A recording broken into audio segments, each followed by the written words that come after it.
Up again, down again, stock prices. On again, off again, tariffs. Up again, and again, prices. It's enough to give current and future retirees motion sickness.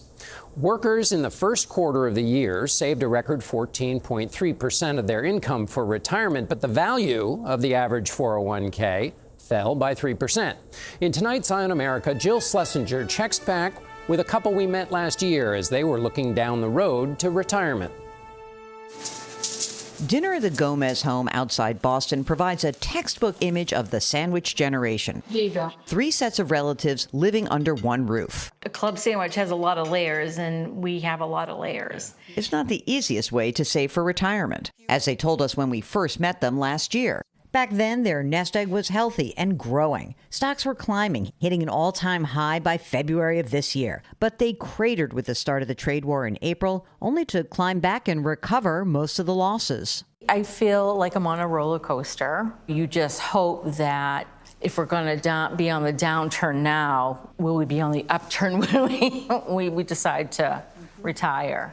Today, like millions of Americans, Alicia, 57, and Chu, 59, are experiencing the waves of an uncertain, seesawing market. There was about almost a 20% slide. Did you feel like you could go through that again? I don't want to go through it again. If you're paying attention to the market, you're going through it every day.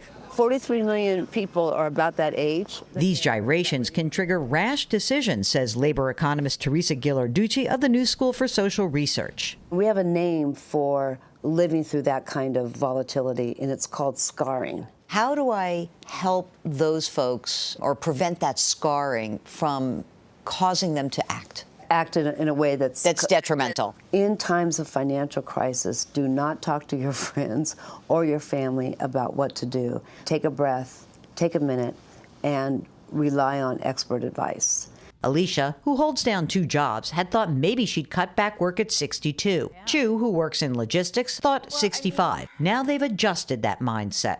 It's probably going to be 67 at least. I think there's still a lot of unknowns. Right. Would you stop putting money in your retirement accounts? Would you pull back on funding something else? The first place would be pull back on the retirement funding, because we are, maxing that out. Adding to their anxiety, fear that the Social Security system could run dry. There's been a 13% jump this year in people claiming retirement benefits early, despite permanently reduced payouts. Would that then argue that you should claim Social Security early? Because No, not yet. Okay. Not yet. Wait for the maximum benefit. Don't haircut yourself now, anticipating it will be cut later. The Gomezes say their retirement investments are up by about 3% this year, so they'll simply sit tight and work hard to hold on to their jobs. You can only take so many hits. We don't have do-over time. No. In the long run, saving for retirement really is more like riding a roller coaster than a merry-go-round. For Eye on America, I'm Jill Schlesinger in Boston.